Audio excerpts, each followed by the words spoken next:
Class 9ৰ ছাত্ৰ-ছাত্ৰীসকল নমস্কাৰ। তোমালোকক মই জেনেৰেল মেথছৰ তোমালোকৰ এনুৱেল এক্সামত আহিব পৰা কিছুমান দৰকাৰী MCQ বুজাই দি আহিছোঁ। আজি আৰু মই তোমালোকক কিছুমান দৰকাৰী MCQ বুজাই দিম। যে চোৱা কুৱেশ্যনটোত কি দিয়া আছে আমাক একে ব্যাসাৰ্ধৰ এটা গোলক আৰু এটা অৰ্ধগোলকৰ মুঠ পৃষ্ঠকালীৰ অনুপাত হ'ব। ইয়াতে 4টা অপশ্যন আছে। চোৱা ইয়াতে আমাক কৈছে একে ব্যাসাৰ্ধৰ এটা গোলক আৰু এটা অৰ্ধগোলক, দুয়োটাৰে ব্যাসাৰ্ধ একে। এতিয়া চোৱা গোলক, এইটো অৰ্ধগোলক। আমি ব্যাসাৰ্ধ ধৰি লৈছোঁ R, গোলকটোৰো ব্যাসাৰ্ধ R আৰু অৰ্ধগোলকৰো ব্যাসাৰ্ধ R। চোৱা ধৰা হ'ল গোলকৰ ব্যাসাৰ্ধ সমান অৰ্ধগোলকৰ ব্যাসাৰ্ধ সমান R, আৰৰ এককটো মিটাৰো হ'ব পাৰে, চেণ্টিমিটাৰো হ'ব পাৰে। ঠিক আছে। এতিয়া চোৱা গোলকটোৰ মুঠ পৃষ্ঠকালি 4πr²। এইটো সূত্ৰ তোমালোকে মনত ৰাখিব লাগিব। গোলকৰ মুঠ পৃষ্ঠকালিৰ এইটো হ'ল সূত্ৰ 4πr²। এতিয়া নেক্সট চাবা অৰ্ধগোলকৰ মুঠ পৃষ্ঠকালি। চোৱা গোলকৰ তুমি পৃষ্ঠকালি পালা 4πr²। 4πr²। এতিয়া অৰ্ধগোলক হ'লে ইয়াক আমি 2 দি হৰণ দিম। তেতিয়া অৰ্ধগোলকৰ আমি পৃষ্ঠকালি অৰ্থাৎ এইখিনিৰ পাম। এইখিনি এই বক্ৰ পৃষ্ঠখনৰ আমি কালিটো পাম। কিমান পাম? 2 দি হৰণ দিলে 2πr²। এইখিনি পাবা। কোনখিনিৰ? এইখিনিৰ তোমাৰ কালিটো হ'ব 2πr² পালা। এতিয়া চাবা এই ওপৰত অৰ্ধগোলকটোৰ মুখখন, এই মুখখন বৃত্তাকাৰ, গতিকে বৃত্তৰ কালি তোমালোকে জানা πr²। এতিয়া চোৱা অৰ্ধগোলকৰ এই বক্ৰ পৃষ্ঠখনৰ কালি 2πr²। এইটো চোৱা 2πr²। আৰু এই মুখখন বৃত্তাকাৰ, গতিকে বৃত্তৰ কালি πr²। এতিয়া চোৱা টোটেল কৰিলে আমি কি পাম? 3πr²। হ'লা বুজি? এতিয়া আমি সেইকাৰণে ইয়াতে লিখিছোঁ অৰ্ধগোলকৰ মুঠ পৃষ্ঠকালি 2πr² প্লাছ πr²। কি হ'ব? 3πr²। হ'লা বুজি? এতিয়া আমাক অনুপাত সুধিছে। যোৱা একে ব্যাসাৰ্ধৰ এটা গোলক আৰু এটা অৰ্ধগোলকৰ মুঠ পৃষ্ঠকালিৰ অনুপাত। চাবা এতিয়া আমি অনুপাতটো উলিয়াম। এইখিনি মই মুছি দিলোঁ।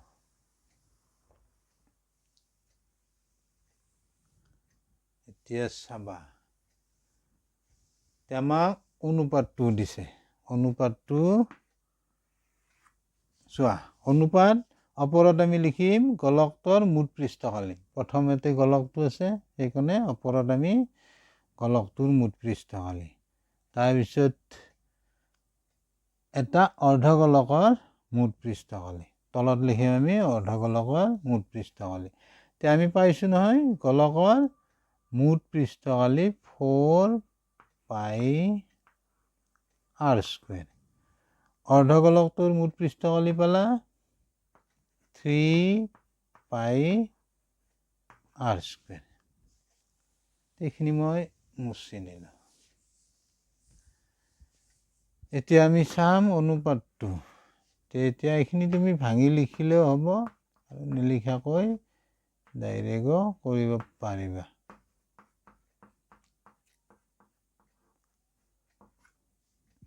ইয়াতে চোৱা r² কেঞ্চেল যাব, পাই কেঞ্চেল যাব। কি থাকিল আমাৰ? 4/3। আৰু ইয়াক আমি অনুপাতত লিখিলে কি লিখিম? 4:3। আমি পাই গ'লোঁ অনুপাতটো একেই ব্যাসাৰ্ধৰ এটা গোলক আৰু এটা অৰ্ধগোলকৰ মুঠ পৃষ্ঠকালিৰ অনুপাত 4:3 আমাৰ অপশ্যন ডি বুজি পালা নিশ্চয়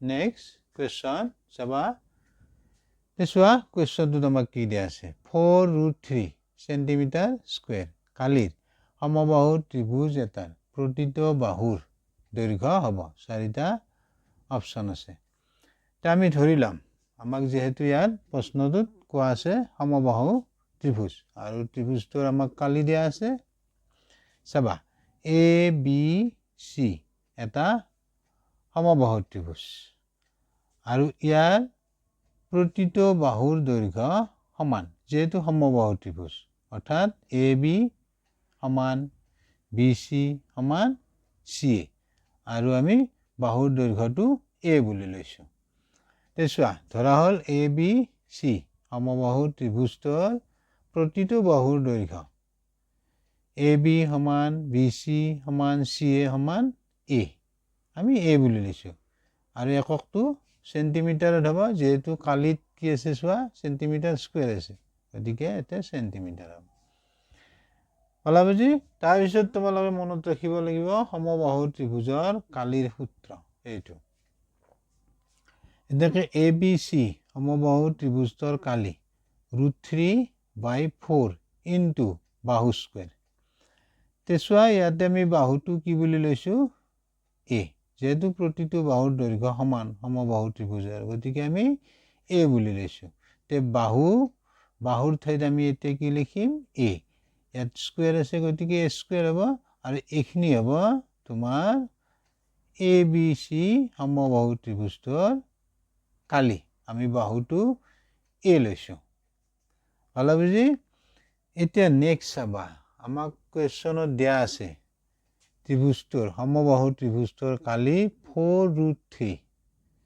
এতিয়া আমি লিখিম প্ৰশ্ন মতে চাবা এতেকে প্ৰশ্ন মতে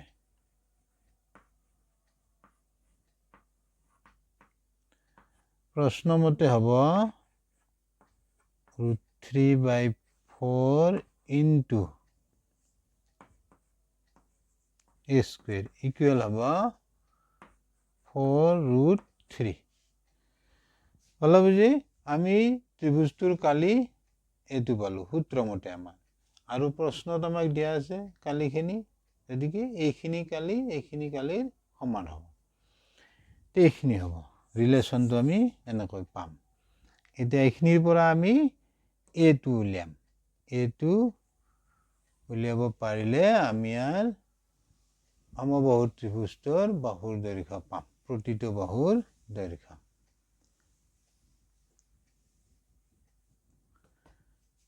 চাবা এইখিনি মই সলভ কৰি দিম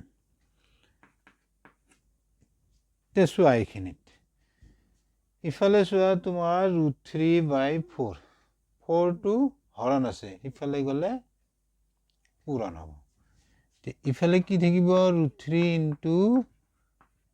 ইনটু √3 ইনটু a স্কুৱেৰ চোৱা 4টো ইফালে হৰণ আছে ইফালে গ'লে পূৰণ 4√3 ইনটু 4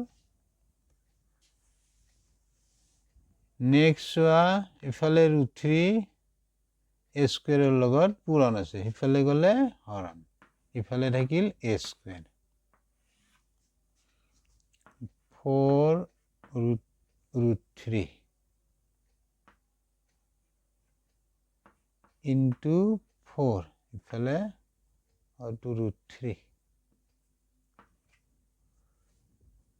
আৰু তলত হৰণ হ'ব √3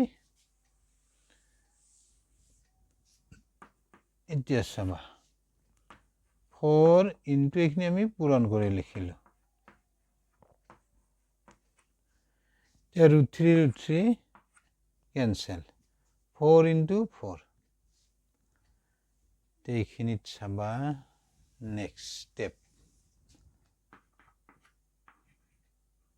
নেক্সট ষ্টেপত a স্কুৱেৰ 4 into 4 16 এতিয়া a লাগে আমাক ইফালে যেটো স্কুৱেৰ আছে আমি কি কৰিম বৰ্গমূল লম 16 ৰ বৰ্গমূল পাবা 4 আৰু এইটো আহিব এককটো সেন্টিমিটাৰ তে আমি বাহুৰ দৈৰ্ঘ্য পাই গলো সমবাহু ত্ৰিভুজৰ প্ৰতিটো বাহুৰ দৈৰ্ঘ্য 4 সেন্টিমিটাৰ চোৱা অপচন এ বুজি পালা নিশ্চয়